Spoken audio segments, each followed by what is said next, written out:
What's up, guys? So, My name is Lusterling. I am here today with a special guest for the VIP podcast. I am really interested in bringing on people that I have met along the way. And so I want to introduce you to my friend James. He is a filmmaker, a producer, a writer, and a lot of other things. And so, yeah, James, I'd love for you to tell us like who you are in the world yeah. and how do we put you into perspective before this conversation? Yeah. Well, thanks for having me, first of all. Like, I love this. I love this kind of stuff. And you are a formidable artist, kind of a force of nature. And I've just in our past conversations, I really value your relationship with kind of the other side and like bringing stuff here into the world for us to enjoy and appreciate. And it comes from such a pure place. Uh, I just really value that about you. And I'm super honored to be here. Thanks, James. Yeah, I am. I guess just a creator in general. I don't really. It's taken form of movies. That's where I'm at now. I've always loved movies and stuff. But even in just sort of my average jobs and everything like that, I've worked in some warehouses and I've worked in the food industry, all these different things. But anytime I'm there, it's initially pretty lame. But I always, I always find the creativity leaks out through something, whether it's I made quesadillas at a barbecue restaurant one time and they ended up putting them Nice. on the menu. And at the warehouse, I used to like Photoshop, managers' faces and put them on the wall and stuff. I'd put their faces Yeah. on like the Avengers or something and put them on the wall. And it would like make people laugh. And it gave people something to look forward to every day in this cold, dark industrial Right. environment. So I guess just a creator. Yeah. It's who Is you that are. it? So it's going to come out wherever you're at. Yeah, it Yeah. is. Yeah, sometimes it's like being in a pressure cooker, and it's like, but you find a new way, or it comes out in a new way, and it's like, oh, didn't know that was there. Is that what So your film is? It was just like being in. I think so. I think so. I always wanted to. Yeah, I can tell you the movie.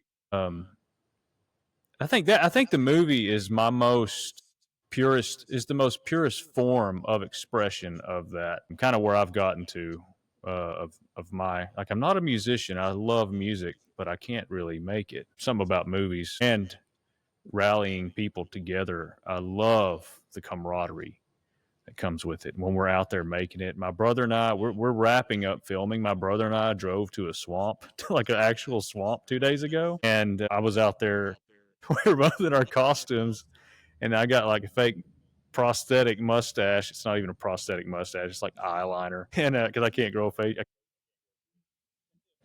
a jacket. I'm wearing like this coat with like this wool collar, and it's just super And it's hot. 100 degrees in Yeah, Texas. at a muggy Yeah. swamp, and we're out there with the camera just in the middle of the woods, and just people see us, and they're like, "What are these people doing? What are these guys doing?"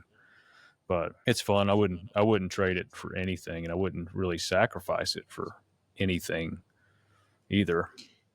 So 1 second for context, I want to create like a little timeline just Yeah. for my brain and because I think this is funny. So, and for the listeners, so I met James on set a year and a half ago, right? So separate lives, separate people, did not know each other.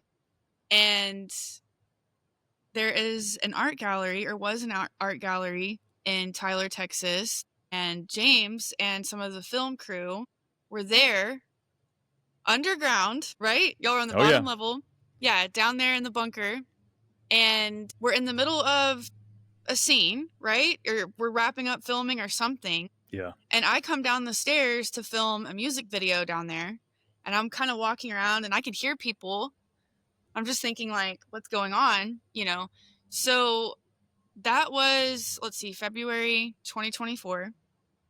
And where were y'all in the process? Like at that point, I know, so my brain's having like 10 tabs right now, but like, I'm thinking in terms of how I produce a music video, right? You Yeah. kind of map out, like, I need these clips, I need these scenes. So, like, where were you in the production process when you were filming that Yeah. scene? Yeah.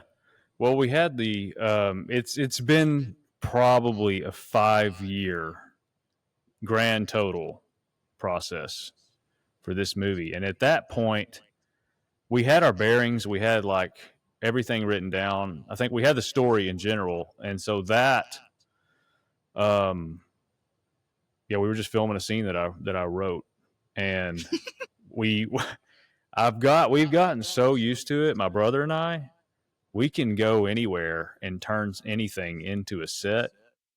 And that's what we were doing that day. My friend Gordon, T. Gordon Mayhall, I'm sure you've obviously met him. He was a kind of a beacon for me early on to get into film and acting. And I don't forget people at all. And Gordon, every script, I think every script that I've ever written, Gordon's got a spot in it. He's got something different that he could chew on and like really put himself into. And so that day was Gordon's kind of like big scene. And we went in there. Thank God for Aaron. He let us like go in there and build the set. And it was like there's so much stuff in there, just random stuff. So we're like, it was like a field day for me. It's like, okay, we got this character. This is who this guy is. And oh my God, we can represent his mind with all of these random doors. And there's already messages written on the walls. And it was just turnkey. Yeah. So we were there, and Aaron told us, like, yeah, there's a musician coming in after y'all at like 2 p.m. or something like that. He's like, so we'll just, be, kind of wrap up by then. And so we were in there, and I think we ordered pizza and going through it and everything. And then 2 p.m. rolls around, and there was this pressure. We met a guy the day before, or the last time we were there filming, and you just never know who you're going to encounter. And usually people show up, and it's just kind of a weird, awkward thing. Like they're there to take senior pictures or something. It's not really another artist. And so that's what we were doing. And then you showed up, and we just kicked it off. It's like, oh, you're here shooting a music video? And it's like, there's all this. It was just feel that artistic kind of connection. It's like you're following the same kind of thing that we're following. Yeah. Kind of linked to the same. It very much felt like I don't know how to explain it, but like I don't often meet people who, like, I know they're painters. Yeah. Or like, but I feel like it's different when it's like there's this big massive thing that you're working on and you're in the middle of it. Yeah. And I felt like I just walked into the middle of it. Yeah. Like I met you in the middle of this thing, and I felt so like yeah. Oh, that's nice. Like, cause yeah, I think I have super supportive friends, and they might understand the creative aspects of me or whatever, but they're not building these like massive projects, and they'll listen to me talk about them. It's not, but to like just have that instant like, wow, like I see what you're doing. I appreciate, like, I don't even know the whole story, but I get the vibe of what's happening here. And I was in the middle of mine, I like showed up randomly well, it wasn't that random, but I mean, just, it was a cool. Yeah. And it's super rare. It's super rare to find somebody else that yeah. I talked to a friend of mine after we talked about doing this. I talked to a friend of mine a day or two after that, and we were talking about the having a vision and having something that you're pursuing. And sometimes it's just like, hey, it's just I'm the only one that can see it. And so even with the movie, it's like everybody's a part of it, but nobody can see like the end of it. It's like, okay, you want me to say this? That makes no sense. Let's go, or let's do it. We're filming this. Okay. I don't know how it's going to work, and when you're in the middle of it, it's like the only thing you really have to do is to just be faithful with what's in front of you and do that, and then the next thing, and then the next thing. But yeah, it's a lonely world, but there are other people out there that understand it. And sometimes, it's made like you're with music. You've produced all your own music, and you've learned how to do all that. You're like an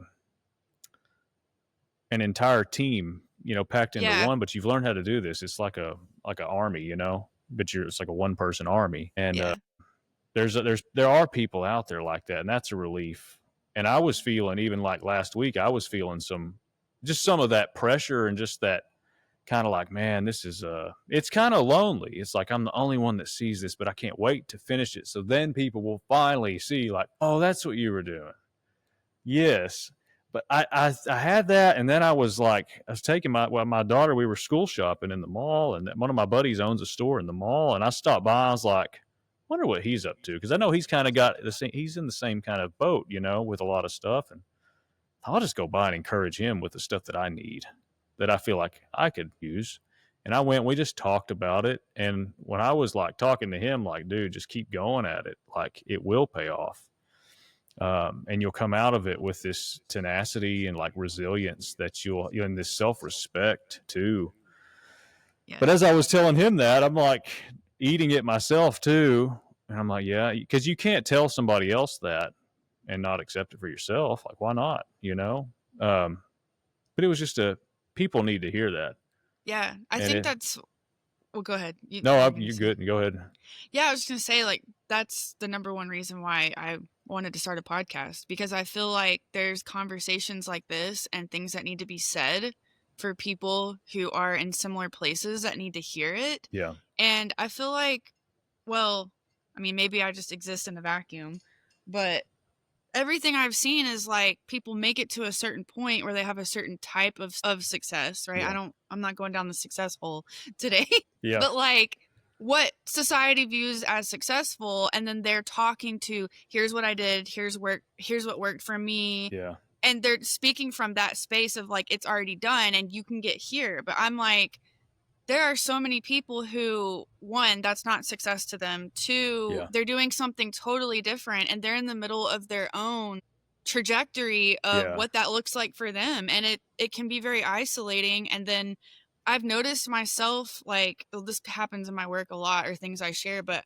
the things I end up sharing is like what I wish someone would have said to me. Yeah. Like, Exactly. 5-10 years ago, like, hey, Caitlin, like, it's just like what you were saying just a second ago of like when people can't see what you're doing, Yeah. and you have to kind of become your own coach in a way of, I trust me, I know this is possible, I know no one else can see what I'm talking about. Yeah. Yeah. But and it does take time, and so I'm glad that you brought that up, because that's, well, one, why I'm doing this, and two, it's why I asked you, because I Yeah. was like, I know James of all people would totally get this. So like, so you were saying this has been a 5-year process for you. Yeah. And what started it? I know that's a loaded question, but Yeah. was it like this idea you had one day? Was it I've always wanted to make a film? Like, Yeah. what started the project? It was it's okay. I say this is a culmination of like 5 years of work. The movie, it's like probably my lifetime. It's I think it's like a declaration, or a what is that word I'm looking for? A monument to. I finally found out what I'm supposed to do, and I grew into the honesty of that, and I've accepted it, and I've shaken off anything counter that's been put upon me by systems or people or anything like that. That's what this is. It's like, hi, you made it. You did it. You did what you were supposed to do. And for me, it started off like when I was a kid. I was a weird kid. My mom even she told me this like as a year ago. She's like, you were a weird kid. It's like, oh, thanks. It's a badge of honor. But I was, and I wasn't like, I was thinking about this. Golly, the past couple of days have been pretty wild for me, and I've had to lay out a lot and process things. And like, even where I'm at, it's like, well, what kind of voices are in your life right now? But it took me back to like growing up and things like that. I always had this. I mean, I played with like action figures as a kid, so I was already making mini movies just in my own Yeah. like stories and stuff. And then my brother, when he was born, I would make up these stories, and we would play with our action figures or go out play in the woods and stuff together. And uh, I always had that little piece of, I guess, storytelling or whatever it was. And I grew up with the only movies that I had as a kid were like the Star Wars trilogy and Batman, the 1989 version. And I would just like stop, rewind, and just watch them all the way back to back all the time. That's probably influence. But growing up here in East Texas, there's like zero that people don't understand that kind of stuff at all, vastly here. And so I was thinking about this yesterday in like junior high. I had one of my best friends. He was like, "Yeah, let's go to basketball camp together." And like, you know, his dad was like, "Yeah, y'all can play together and you can get better." I'm like, "I'm not good at basketball." He's like, "Well, that's what basketball camp's for. It's going to be great." And I went and I sucked. I was awful, uncoordinated. And then high school, I had a cousin. He's like, "Hey, play football. You'll get a lot of respect, you know, when you come to high school, and you'll have like a pass on stuff." And I wanted to please these people and like be a part of something. Like, okay, yeah, my cousin will be proud of me, you know. I did that. Awful, terrible. But I've done that my whole entire life, even stuff up until like even this year. And I'm even presented with stuff at this moment that I'm just now starting to catch it and say, is that you? Is this really you? Are you doing this? Are you being honest? I call it being honest. And I think it's a little test that I'm about to pass, you know. But I've always growing up, you know, it's always been a war of that. And even when I like graduated high school and I wanted to pursue the movie stuff. And I've got a movie story I can share. I don't know if you've ever heard my movie story before about my first Well, I don't movie. know. You might have. Oh, But maybe, but you can tell it again. okay. I can. It's just a religious experience. It's up to you. Yeah, I'll just it's my yeah. Well, when I graduated high school, I was when I was really getting into like maybe I could do this stuff, and I was branching out into other movies like independent films and stuff like that, and just the art of it and the process behind it. And yeah, when I graduated, I prayed. I'm like, I don't know what I'm talking to or whatever, but I'm just throwing this out there. Like, put me in my first movie by the time I'm 28 years old. Okay, yeah. I was like, put this, just threw it out there, and then I pursued it, and I met Gordon. This is when I met Gordon, my friend, and they were doing these acting classes in Athens, Texas, where I'm from, which there's nothing in Athens, Texas, right? Right? And it was weird, but this acting teacher from California, who he was like a direct student of Sanford Meisner, who was a famous acting coach. Anyways, he just showed up to Athens. I don't even know why he was there and did acting classes in Athens, Texas. And so it was me, Gordon, and just like a handful of other people. And I ended up getting to drive this guy to Austin and back every other Tuesday to do classes. And he like covered I didn't have to pay for my acting classes because I drove him and That's hung out with nice. him. And he was It like, works out. 70 something. And so even on the drives, we're talking about acting and movies and just random stuff. But it fell flat. There was nothing happened out of that except I got some experience. And then it got to the point where I had to, I had my daughter and I was working in a warehouse and work. Another thing, they were like pushing school on us, like business classes and stuff. Like, you should do this, you'll get a promotion. And I did so much of that stuff and I became so cold. And I remember like remarkably like, okay, movie stuff, I'm putting it under the rug. Screw it. It's unfortunate as it is. I was not built for this world and I have to give this thing up, at least for the time being. Maybe when I graduate with a business degree, I'll be able to pay for something. So I went to school and I was That's when like, the lid shut on the pressure cooker. yeah, It was yeah, like, I'm going to put this here and it's going to. someday. And it's always been floating in the back, it's like it's Yeah. back there, like in space. And I went to school and I aced some classes, did really good. And I became just real cold and I was just mean and all this stuff. I was reading all these awful books, like How to Win Friends and Influence People, all of these stupid. I'm sorry, I'll go on a No. tangent. Some of those books, they're like these weird self-help books, which the company I worked for had a library, and I was the only person that ordered books, and they would come in my mailbox at work, and I would read them at work. And a lot of it was like, hey, the tactic is to make people think you care about them so that they will work for you and do good things for you. It's very selfish, very manipulative. And I was just, even in that moment, I'm like, why don't you just learn how to actually care about people and love Just people be kind. Yeah. and just like fully love people, and then everything else will take care of itself. Like, why is there this weird, I need something from you deal? Anyways, long story short, got a email from Ethan Hawke, actor, director, who wanted to make a movie about my great uncle, who was a musician, who was murdered back in the 80s, sticking up for a buddy of his. And he wasn't famous, but his music, some of his songs were covered by Willie Nelson and Oh, wow. John Prine and Merle Haggard. And so his music, since his death, has built this cult following over past several years. And my family, we own the rights to his music and stuff. Well, Ethan Hawke was a fan and wanted to make a movie about him, just a low budget kind of indie film about him. And that opportunity presented itself in the midst of me being at school doing all these classes. And I was like, oh, wow, this is possible. So I got to go intern on the set. I called in sick, made up a whole bunch of excuses to get out of weeks of work. Oh, And wow. yeah, I just didn't know that. I just kind of lied. I stretched the truth a lot. I don't lie. I hate lying, but I'm not missing this movie opportunity, you know? And it re-sparked me. And so I went and got to hang out with all these people, see how the process was. And that's where a lot of my stuff comes from. I didn't do film school. I just love movies, and I pay attention to what I see and stuff. And while we were on set, I asked Ethan, I was like, is there could I be in this somewhere? Could you put me in the movie somewhere? He's like, yeah. He's like, maybe we could put you in this scene, like mowing the grass in the backyard or something. And I was like, that's good enough for me. You know, it's not a speaking role, but I don't really care. And it wasn't that scene. It was a scene that we went and filmed at a closed, abandoned wing of a old hospital. And we went in this wing, and they're like, do you want to be an orderly in the hospital? And I'm like, yeah. So I got to go to the trailer, the costume trailer, which was a little tiny trailer. And the costume designer, we found my size of scrubs, and I had a name badge. My character had a name, and I cannot remember what it was. Sadly. But my first scene in a movie was I'm in this scene. It's a wide shot. I'm only in it for like 3 seconds.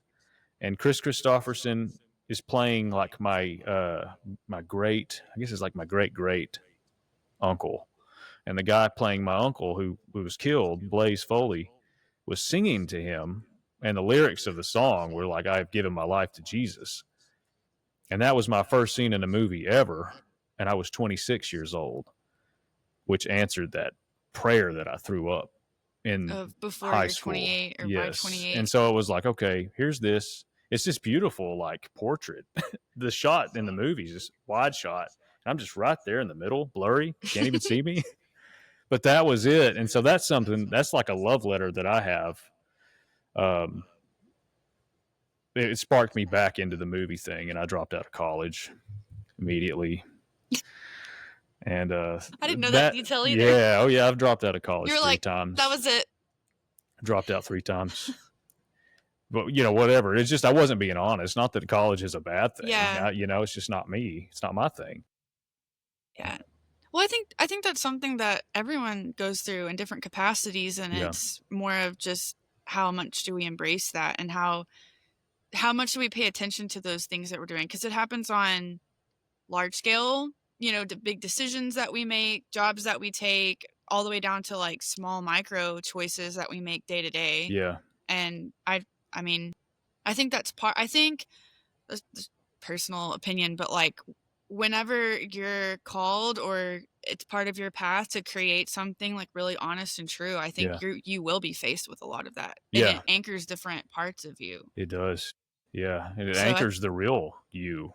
Yeah. In a sense, if you have this allegiance to it, to like the truth and to honesty. Mm-hmm. Well, it made me think of something else. So you were talking about like the books that you were reading and how that was shaping you. And my brain immediately was like, and then you go and create a film with no budget, and there's people involved. And I think like I'm kind of getting into this myself right now. So maybe that's why it's pinging for me when you're talking. But I feel like when you go to collaborate with people, or when you go to like invite people into what you're doing, obviously if you're making a film, you are not playing every part. Yeah, right. There are people involved. And I don't know if you've experienced this, but something that I personally experience is like when I'm reaching out or like I'm looking for collaborators or whatever, it's like there's this internal thing in me that's checking myself, like, what place am I coming from? Yeah. Because I don't want to come across, and I don't want to do what I've seen other people do, where they're only seeking those collaborations or whatever to like get something. To and I'm like, benefit no. Like I Yeah. truly just want to create this thing. Yep. Or like I truly see like what you're great at, and I want to highlight that. Like it Yeah. has nothing to do. So like Yes. how did those two things work together for you? Like producing the film and then Hmm. like bringing people on, like Yeah. because I Yeah. I don't know. My whole change in my everything with the movie stuff, and then with these, like I said, the religious experiences. I've had some crazy, wild things that have completely changed me from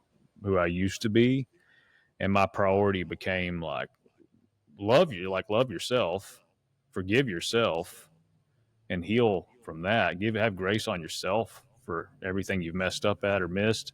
But then, I mean, just a real conscious like teach. I need to know how to love people purely and fully, and just value them. And I know like what I've lacked, I can give that. Like what you were saying earlier, is like if you don't have it for yourself, like if it's something you can give, then give it. If it's something you didn't have, or be that for somebody else, and that's part of the strength of that. But that's something I squared away without movie stuff. I did have to sacrifice the movie stuff, even like we're just reshuffling my priorities with like, well, who am I as a person existing in this world? What is life about? God, which God and Jesus and all these things have so many. That means a million different things to a million different people, and most of it's not good, you know? mm, To a lot of people, it's just like turns off people. But squaring that away, like what is the force, the creative being? Is there a creative being, that kind of thing? And I had to square that away. And I've had dreams and stuff, and had visions, of Jesus. It's weird saying his name because it has so much attached to it. But mm-hmm, when I see him and when I feel him, it's like his fingernails are dirty, his hair's messed up. He's been busy, but he just doesn't care that he's a mess. And I'm mm, just this beautiful. This beautiful artist mm, that is not all about like Christian music or gospel music. He loves heavy metal. Like, he loves everything, and he's the fullness of expression itself. And when I came to that realization, like all this stuff that I've been feeling, that I want to express, like you're that. You're the fullness of it, and you love everybody, and everybody that has that, whatever they're supposed to do, it's like squared away with him, and like it's put there for a reason. And even when they mm, say he's more than he's just all of it. But having that and seeing the way that he saw me, I could see that too, and it just about broke my heart in the coolest way. And he's pure humility, and there's none of that weird judgment. I'm gonna smack you kind of thing. Zero of that at all. And that changed my life and the way that I view other people. And so with the movie in particular, mm, I do protect the culture of it. I protect our cast and crew and our people and our culture. So if I invite somebody a part or a role, one, it's because I'm pulled towards it, but I see it in them. Like my friend Gordon, I'm like, I wanted to give him something that honors him and that expands his talent, mm-hmm, or that stretches him and puts him in something he can really chew on and enjoy, but also mm-hmm. something that he can have to show people. Yeah, God, sorry, it gets me thinking about it.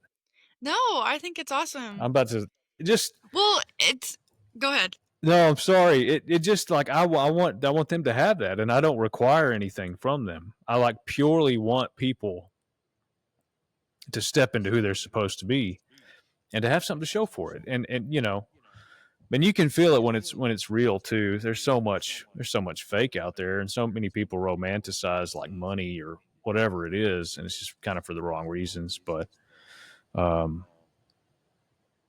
yeah, it's like just be an agent of like wholeness and goodness and love and support, and require nothing from it, and just and don't sell out, and just be a And source.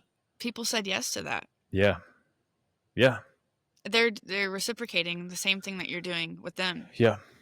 That's true. And it makes it real. It makes it like tangible and real when you do that for somebody. It's like, oh, that exists in the world. It just makes it believable. There's so many things that are scams, and people do want stuff from you. And yeah, but Yeah.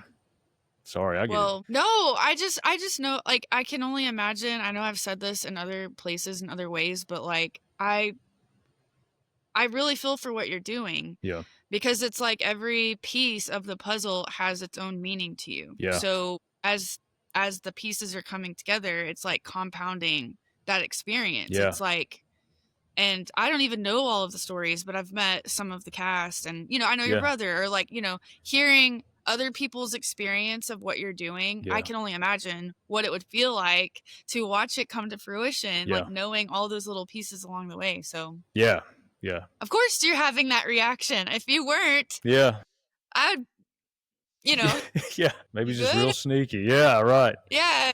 But that means everything to me too. The stories and the people, and like you coming on board as well. And just the fact that it's impactful, and it impacts me. It's like it cuts both ways across the board. It's just incredible. And it's a massive love letter just to art, and yeah, Yeah. honesty's been the word I've been, calling it. But So, wait a second. So, where did you get the idea for Chip and Charlie and yeah. the legend of the like Yeah. where did it come from? Yeah. Well, Chip and Charlie, I've always wanted to make a movie. I never locked on to the exact thing that it was that I was going to do. Mhm. And Jake and I was just it was just a wave of like, oh, I'm bored. What are we need to do something funny or fun or something. And Jake called me and said, why don't we do like a news anchor kind of thing? And I'm like, we're like, yeah, most, people have done that before, but we could do something fun with it. Let's just go get some fake mustaches and go sit down and just wing it and see what comes out. And we went at the Innovation Pipeline is where we went and booked a room there before I worked there. We had a little membership there, and we went into that studio and sat down. And I have a picture somewhere of us just sitting there with these fake Halloween store mustaches on and Mhm. just our normal civilian clothes. And we're just kind of sitting there like, it's like, all right, let's go. What's your name? And he's like, Charlie.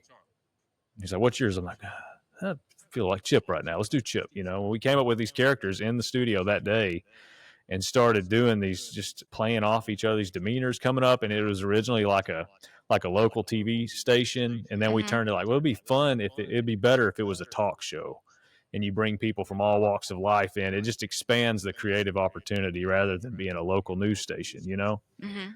So we did that. And then we started filming episodes with like our cell phones and just doing these crappy green screen backgrounds. And then we invited a couple of friends on to be guests on the show and stuff. And we just started having fun making stuff. And then I was at work, and one of my buddies, he's a movie buff, more so than I am. And he would be an incredible producer or something. If he listens to this, he knows I'm talking about him. He would be incredible. We were talking, he watched the Chip and Charlie stuff, and we would just talk about potential episodes and everything. And there was a hot sauce. We worked at a grocery company. There was a hot sauce called Swamp Dragon something. And there was a little like lizard on the front of it. And I was like, it's, we joke about it. It's like, get some of that Swamp Dragon sauce or something.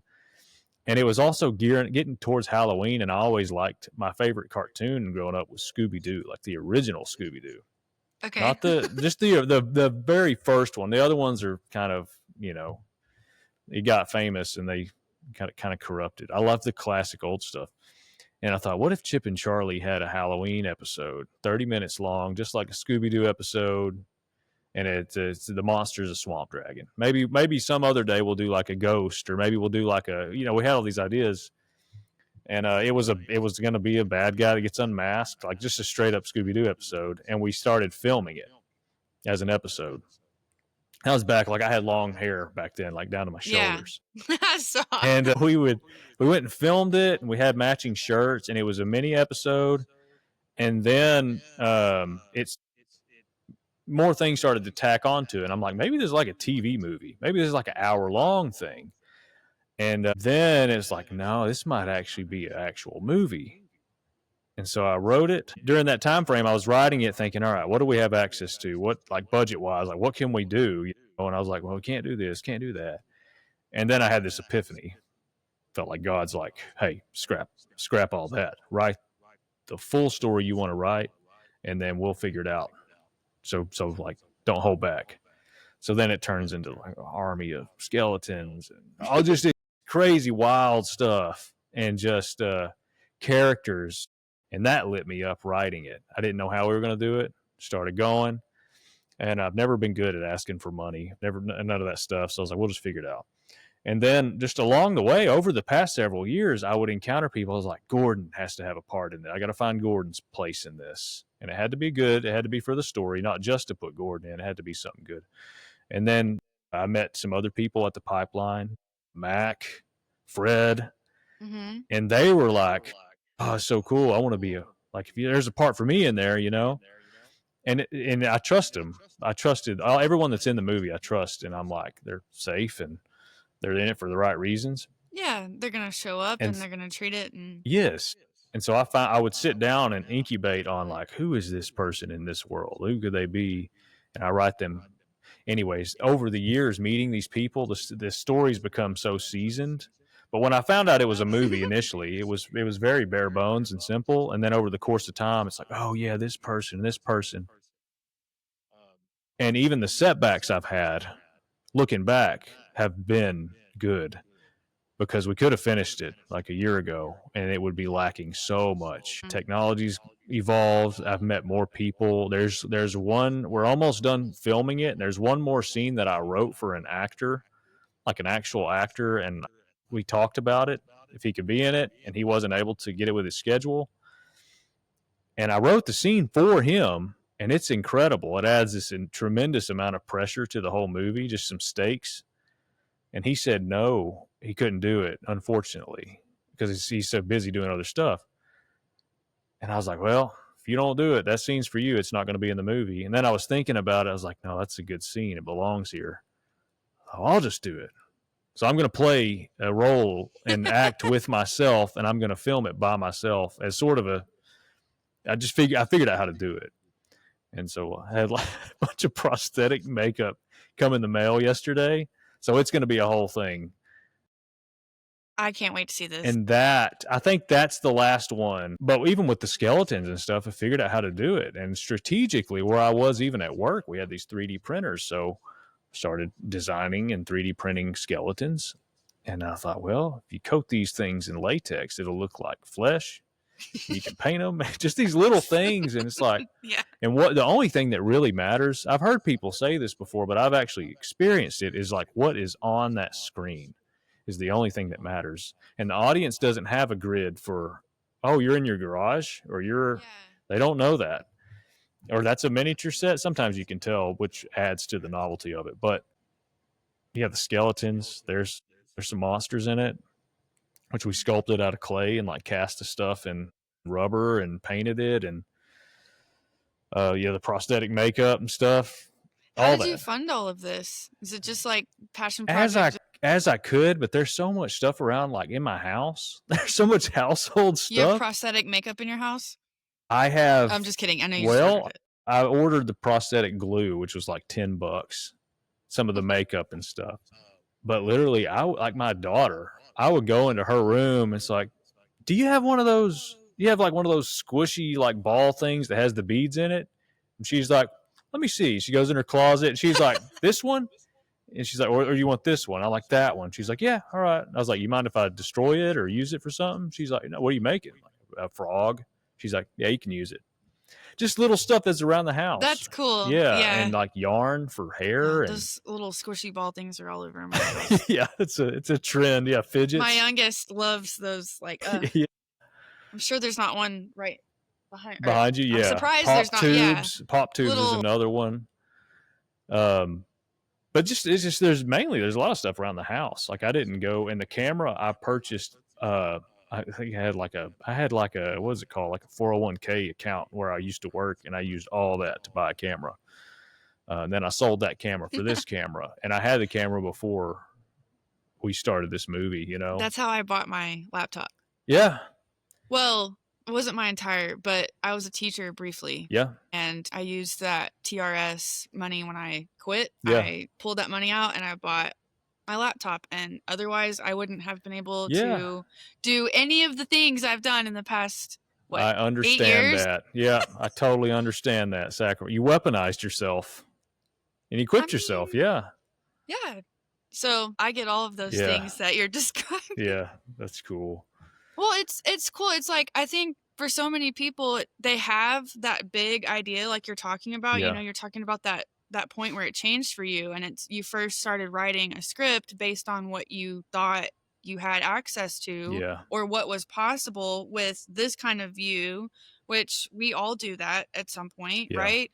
And then it was like this epiphany of, what if I just wrote the script in its fullness and we'll figure it out as we go? Yeah. And that opened up a whole world for you of expression. And you were talking about, even bringing in the different characters, and you learned different pieces along the way. Yeah. Like you said, like you incorporated like 3D printing, or like it's just, I just think it's so wild. And I wanted to highlight that, especially for anyone who does watch the movie. Yeah. It's like every moment, every scene, every little piece is that in your life. Yeah. It's something that you had to learn, figure out. Yeah. And it's like, I don't know if you, well, I'm sure you would agree. This is how I feel when I do stuff like that, but it's so rewarding. Yeah. It's like, I made this. I agree. Yeah. Yeah. Like, I don't know. Like, I think for me, I have huge, visions and ideas Yeah. and things that I'm like, oh yeah, future me will do that. Well, Hmm. future me had to get on board with current me real quick of Yeah. like, what can I do now? And even if it's, this version of it, Yeah. maybe it looks like this right now. Whenever you start stepping into that and bringing those things into your reality, or like teaching myself how to mix and master, or it's like Yeah. opens up so much more space. And I feel like it takes a lot of that pressure away, that feeling of like, well, I can't do it because Yeah. I don't have resources. Right. Well, you are the resource. Yes. Or 100%. in a sense, like, Yeah. Yes. we're not always given the provision at the same time that we're given the thing to do. Yeah. It's like you have to just go and Yeah. Just do do what it. you can. Yeah. Be messy and just do it. Yeah. And there's something cool about that that pressure of like not having resources when you just lock in and you stew on it or whatever. Like you'll find out that you do have the means to do it. You'll find it if it's who you are and you're about it and stuff. There's something there. There is something there you can do, and it is, wow, what a relief that is too. Like looking back, it's like, why are you asking money for this or that? I didn't ask for money, but like people, I've started just like communicating with other people too that I don't know in the film industry and stuff, like independent filmmakers, and people are like trying to raise this so we can make this. And, I had this poor girl on I think it was like Facebook or something, said, I want to be in a horror movie. If anybody needs me, I'm here. And I thought that was cool. And people were shooting her down. Like, well, you can't do that. You have to have a resume, and you have to have reels. And I never get into any sort of arguments or anything. It's a waste of time. But Online. But I went into this and I said, ignore these people. Like, you can do what you want to. Thanks for asking. I'm a filmmaker. I thought about reaching out to her and saying, no, publicly, like, hey, I'll get you here and prove these people wrong. Not that those people are bad. There are these grids and people just accept as like absolutes, and it discourages other people, and it's like a goalie that blocks them from doing stuff. And it's not easy to grow out of that, especially, when you're growing up, everything's kind of set in place for you. Yeah. But I love breaking those walls down for people. I love that. Yeah. I feel like that exists no matter what industry or field you're in. It's like the whole thing where you go to apply to jobs and it's like you need 10 years of experience. Yeah. And you're like, cool, I'm 24. Like, I'm not 24, but you know what I mean? It's like people put all these, well, you have to have all of these things to be this. Yes. And it's like, I feel like it's so limiting to people who are just this. Like, they are just naturally this. They want to go that direction. Or it's the same thing in like applying to gigs or art shows. There are so many things I've been turned down from. Yeah. Because I don't have over 1,000 Instagram followers. And I'm like, it doesn't matter that I have songs that have over like 13,000 streams. Yeah. Or like, it doesn't matter. Like, it's people fixate on like this one thing that they think qualifies you. Yeah. And I get like the whole credibility and like Sure. having experience to pull from, but there's so many different ways to measure and see that. And I know. sometimes people just need one opportunity or just I know it. That, a little faith. Little faith, yeah. Faith, trust, and pixie dust. That's right. That's right. Yeah. It was just, I mean, even what you're doing too with your music. Like whenever I heard your music, it's quality. The whole, everything about it's quality, and it's coming from an honest, real place. Even just the lyrics and the wording and the messages and the questions in your songs hit because it's so real. And that goes eons farther than obviously any sort of followers or anything like that. And that'll stand the test of whatever. Thank you. Well, honestly, I had to put myself in that headspace because I think for me, like one of my biggest challenges is letting you talked earlier about the different voices that you come up against and the choices that you make because of what people are saying to you. Like that's always been a big one for me is like, I know what's popular or what's trending or what works for other people. Yeah. And me doing that would be dishonest. Yeah. Would be inauthentic for me. And so I made a deal with myself years ago. I want to learn how to be what it is that I know I'm capable of with what I have available to me and not worry about how that's working for everybody else. And it's that same experience. I think this is why we relate, because it's like in the beginning, nobody knows what the heck you're doing. Yeah. Yeah. Or like whenever I was learning, I mean, there were years, it's just like how you talked about where you and your brother were making episodes before this thing became a film. Mm-hmm. It's like there were years where, I mean, I have so many songs that it's like I would get an idea and I'd start playing with it or experimenting with different, whatever what I was doing was learning. I was learning about myself, my voice, my style, my preferences, my genre, and if someone were to look at me in those years and say, "Oh, you're never going to make it cuz you can't finish a song. Like what do you have all these unfinished songs for? Or you're not going to go anywhere. No one's listening to this."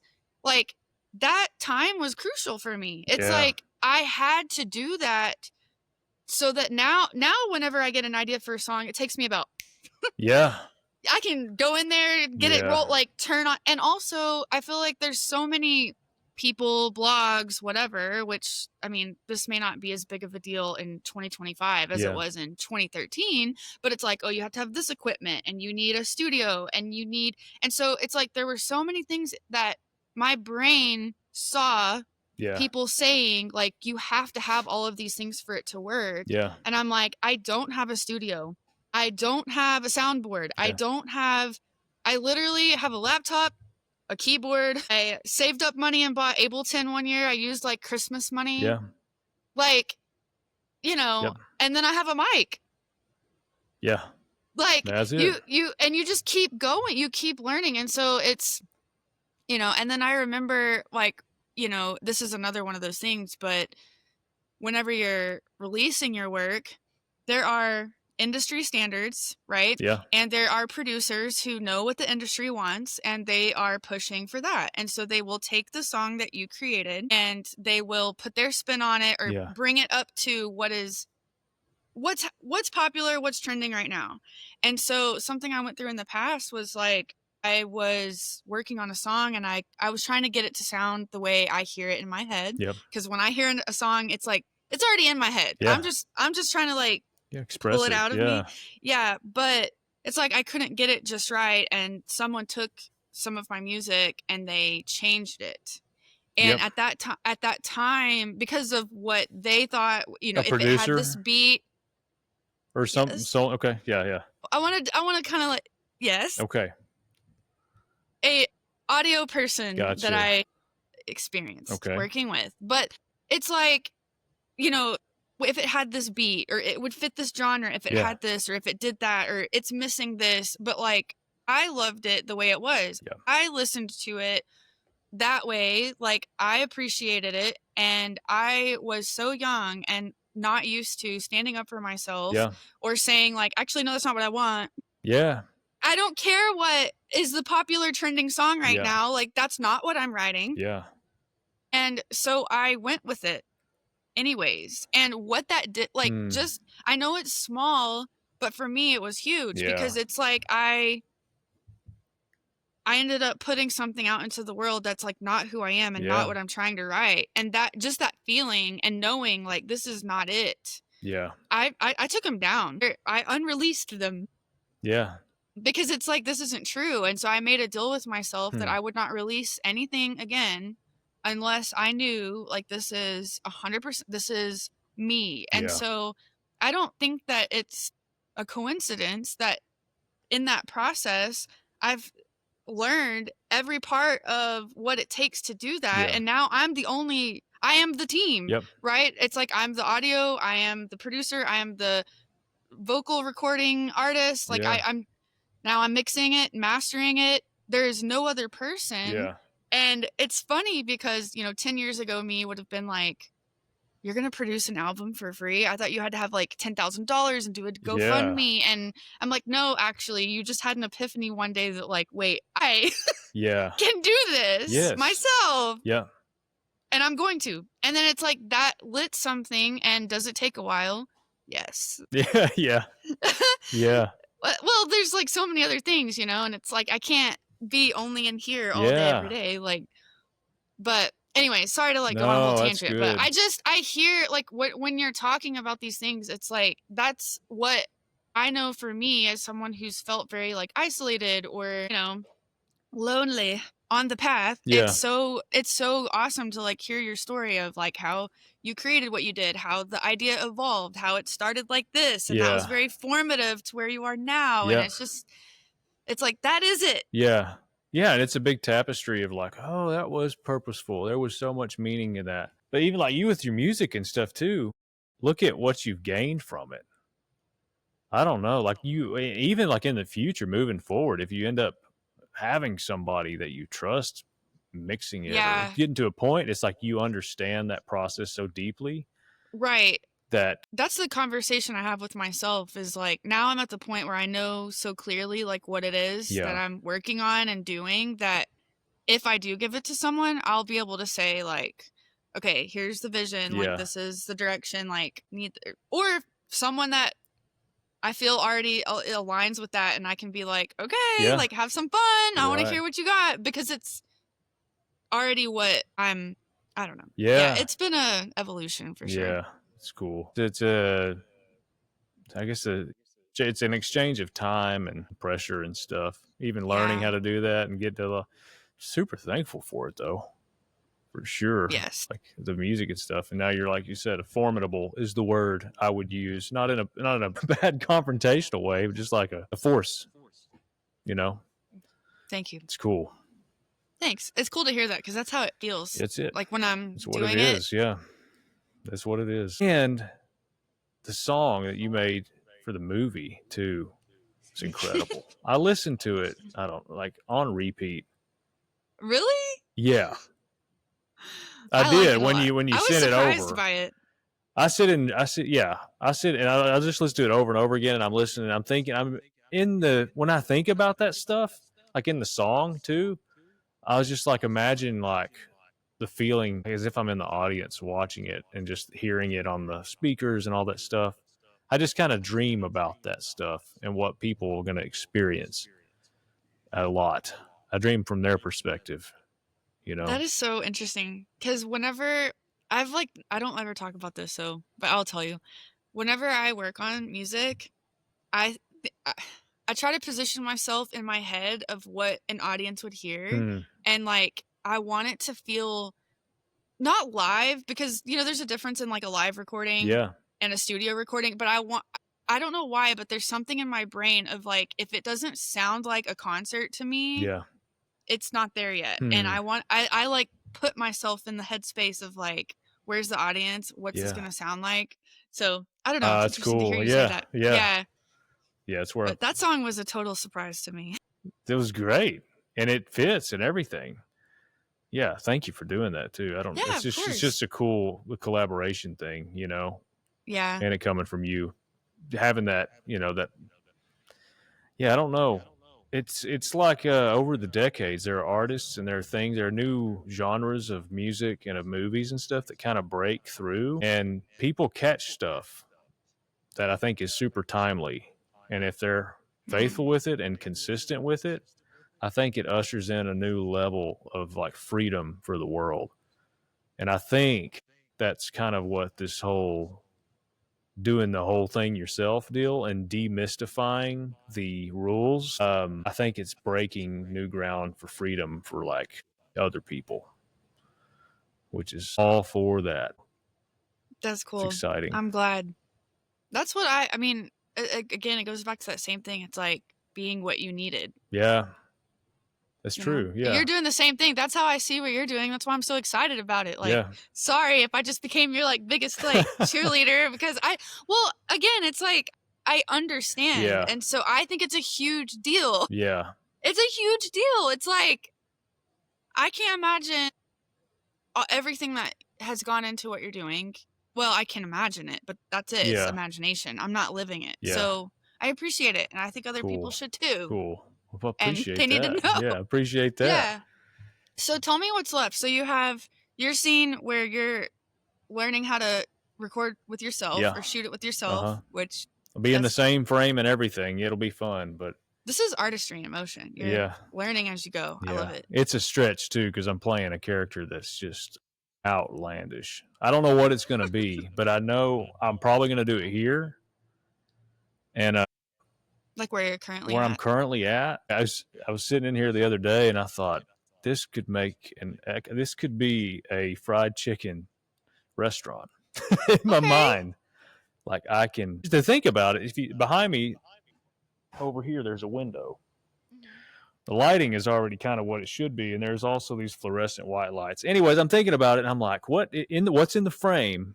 You know, what people are going to Right. see if I got some chalk that you write on windows with, and I made like a fried chicken ad Sign on the that's outside. yellow and red and has a chicken on it, and I draw one on that window back there. And there's some chairs here in a booth. I can make it look like, and I can color grade this wall to be red or Yeah. yellow. I can add it. I can season it with sounds of like people eating and stuff in the background. There'll be cars driving by.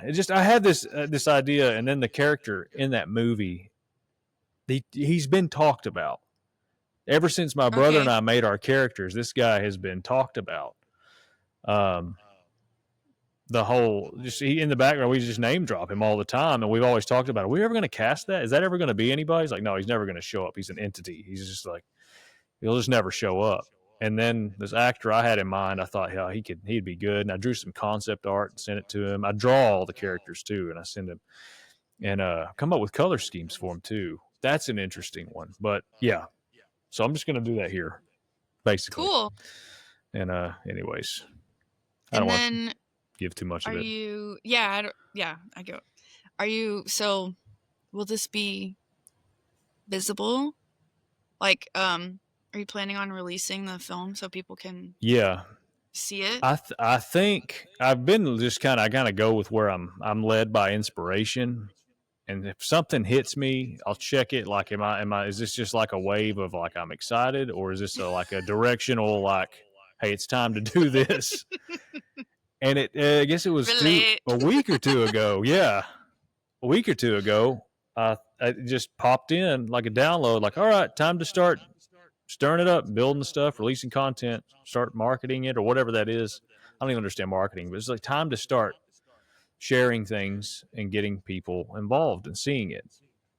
And so that's what I did about a week ago. It's like I just sat down and just made everything. And I have so much behind the scene. There's so much content that we've captured over the past couple of Yeah. years. And I'm like going through it, I'm like, oh, I'll never run out of stuff. And so just Mhm. had this download of like, well, August is going to be introduce some characters and some artists and just kind of show the trailer. And then September is going to be a big behind the scenes month. And October is going to be, it's Halloween month. So we're going to show off a lot of the creatures and stuff and some of the puppets and not That's everything, cool. but there's a process behind it. And so doing that and just making all that, it feels like I dozed off for a little bit and now I'm like here and I just magically made all that Yeah. stuff. It wasn't an effort to me. It was fun and it's scheduled to come out. And so that tells me I think there's going to be the premiere will be early next year. I'd say the first quarter somewhere. I'm not exactly sure yet. I have some directions, but the indicator of like, hey, it's time to start getting it ready, as if it's going to come out. So I think it'll be early It's next like, year. I don't like this analogy, but my brain is going like birthing pains. It's like Yeah. you start feeling the Yep. pressure, the contractions. It's like, all right, it's coming. It is, yeah. That's Start a letting good people analogy. know. Yeah, that's it. That's what it is. And it's also not a bad pressure, but it's like because there's an infinite Well, I'm it's like sure. it's like a push. It's like there's Yes. this internal like, okay, like And you it's happening. probably understand this too. Whatever you create could infinitely be like better or different. And if you don't stop yourself at some point and Yes. just release the thing, you'll just run around in circles and it is infinite. It will never. I don't know what you're talking Right. about. Yeah. Yeah. But it's kind of the point like, all right, everything's good where it's at. Yeah. It's like, well, and also something I have to tell myself literally daily yeah, is that I, like music example, I might have listened to this song 10 million times. And I know every little tiny whatever in it, and people are going to listen to it yeah, once. right. Some people listen to it more. Yeah. Some people put it on repeat, but they're not going to hear what I heard every iteration of the vocals or every time I changed the EQ Yeah. they don't know all that stuff. Right. And there's so much to take in. Yeah. Right. And also I've had to learn, like, not everyone is like psychoanalyzing music Yeah. all the time. You know how you said you like watch a film and you're always learning and you're watching and you're kind of taking notes. My brain is like that with music. Like any music I'm listening to, it's like I'll notice this small thing and I'll get all excited and I'll tell my friend, I'm like, oh, listen to this, I did this thing and it makes me think of this rap song that came out in like 1982. And she's like, what? How do you what are you talking about? And then I'll play the reference I'm talking about and she's like, oh, I can hear that one sound that sounds like that. But like my brain stores all that information. Yeah. No, other people aren't gonna see all that or hear all that, and they're gonna appreciate the whole. It's like you said, what's in the frame. Yeah, that's true. And perspective. Yeah, it's easy for us to get sucked into it or lose perspective on it. Yeah, and I think like right now, like the song I'm currently working on, I'm almost laughing at myself because past versions of me probably would have redone the vocals like 5 times by now. Yeah. But current me is like, Caitlin, that's cool. We're gonna put this out. Yeah. Like you're a human. You are not working with a $1 million audio engineer. You're doing this. Like, let's go. Man, like you have more to do. Like it's fine. Yes. It's fine. 1000%. Anyways, I know you get it. Well, no, that's you just highlighted another, like it made me think of something else too. When it comes to other, music or producers or kind of like you have to have this and this and this. So much of what's out there right now is so like I love movies. I can't go to the movies anymore. I just can't. There's no It's not real. It ain't real. And it's so perfect and polished. And like I can look at a movie and it's like, oh, somebody went to film school and there's this beautiful, like they have the number of I don't remember what it's called, but however you measure light, like that's a 1700 and they're using this specific lens and like it's so perfect and polished and cookie cutter that there's zero humanity in it. Yeah. And something that helps me, even when there's a messy shot that's not in focus, or if like there's a backpack hanging on the tree in the background because we forgot to take it out of the frame, there's a level of humanity to it that authenticates it and allows you to let go of it easier. It's like, of course we made it.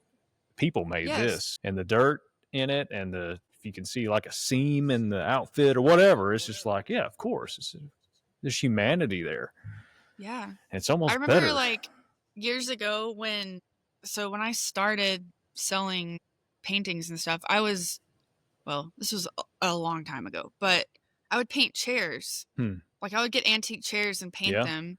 And then that kind of morphed, and then I started doing canvases, and then I was doing quotes, and I would work so hard to make it perfect, like the lettering, And I don't even remember who it was, but I just remember one day telling someone, like, I kept painting over it because I wanted it to be perfect. And they were like, but then it wouldn't be handmade. Yeah. Like, you don't want it to look mass produced. You don't want Yeah. it to look printed. You want it to look like handwriting. So why do you keep? Yeah. And I was like, oh.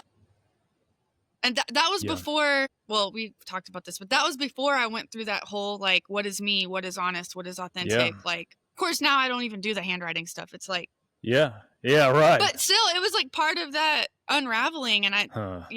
it's just, there's so many layers of that no matter what you're creating. And Yeah. it still creeps up. But yeah, I think when you get to the point that you're laughing at it and you're like, yeah, leave it. This is That's a great. good place. It's fun. I don't know. Maybe there will be a turn of events in the future Yeah. where appreciation will circle back around for Yeah.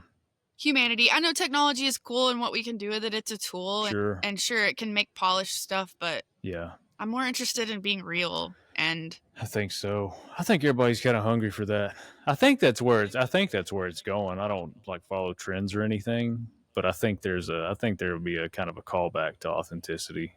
And it's so loud. Everything is so loud. There's so much golly ads and just so much noise everywhere. yeah. I think there'll be I don't know what you'd call it, migrate back to reality and authenticity and humanity. I think.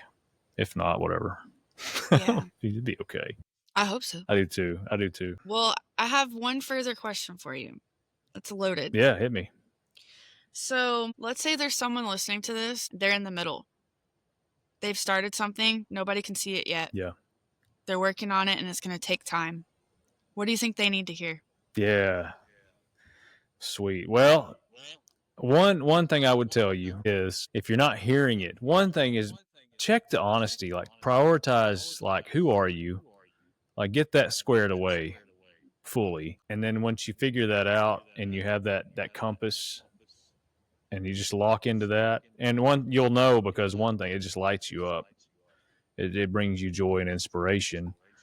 But if you're in the middle of that and it's like, I'm alone, nobody understands this, I don't even know if it's going to work, this may not pay off, I don't want to like exist anymore, I'm not built for this world. If any of that stuff kind of pops in, you haven't heard it from anybody else, hear it from me. If you're listening to this, go for it. Like, fully go for it. Even if you don't see it, lock into it and be consistent with it and bring it here. If it weren't for you, a new thing would not exist in this world. And it's something unique to you that you can bring here. And yeah, if you ain't hearing it from anybody else, you're hearing it from me. And I mean it. Go for it. Fully, wholeheartedly. Yep. Just do it. Yep. Yep. Somebody needs to, and there's a reason it's coming to you. Yes. Yep. Yeah. And run with it. And then share it when you're done. Yeah. Yeah. Let us see it. Share it with the world. Share it with us. Actually, yes. I'm just going to say this. If you're someone listening to this and this is you right now and you're in the middle of making something, tell us. I want to see it. Yeah. I want to know what you're working on. Let us know where we can find you and your work, what you're doing, and what is your middle right now. I think that, oh man, I wish I knew people years ago who were in the middle of their thing. Yeah. To talk to. And so if that's you right now and you don't have that, like, wherever this podcast, wherever you're listening to it, just let us know who you are. Yeah. Where you're at in the process, even if it's just like a quick, even if you can't share, just like, there's parts of the film that James can't sneak peek right now. Yeah. It's like, let us know. Yeah. It helps to not have to carry it all by yourself. Definitely. And be the only person. So. And just talking to somebody. Sometimes it's good to just talk to somebody about it. There's something about vocalizing it. If you feel stuck or hopeless or whatever, just talk to somebody about it. A friend, even if they don't understand, it's good to talk about stuff. It demystifies its projection of how dark it seems, to talk about things, be open about it, be an open book. I always like to identify, like, who are my 2 to 3 trusted people that even if they're not doing the same thing, or maybe they have no clue even what I'm talking about, they are at least giving space to listen and, like, you know what, I believe in you. Yeah. Because we need to hear that outside of us sometimes. Yeah, that's true. That is true. But yeah. Well, James, thank you so much for joining me on Visionaries in Progress, the podcast experience. And let us know, like, where can we see what's going on with the film or hear any updates about your work? Where can we find you? Yeah. Well, if I knew the tag thing, we got. I can send you the links. Okay, Swamp. I can put the It's under links. Swamp Dragon Film. Chip and Charlie, Legend of the Swamp Dragon. We're on like Instagram, Facebook, TikTok, YouTube, and I have started sending like emails out for people to stay connected. It probably goes straight to spam folders, but I got it. did you? Yeah. Sweet. Well, I think I'm going to start writing just like thoughts and stuff about the movie too, and sending it out, encouragements, but also just like little thoughts and stuff like that. Just almost like a journal kind of deal, but also updates with what to expect. And there's some fun stuff coming up. But I can't wait. yeah. I'm Well, excited. thanks Well, for I'll having put. me on here too. Yeah, of By the way, this is course. always pleasant and fun and enjoyable. Yeah, I hope Yeah, people. we'll do it again Yeah, sometime. for sure, for sure. Well, thank you, James, and thank you for everyone tuning in, and we'll catch you next Yeah, time. I'm not good at landing stuff. No, I'm not I was either. like that. All No, it's right. okay. I'll cut it there. I Okay. can Yeah. edit Yep. everything. I Yeah. understand that. Yeah. Stuff, but I have that.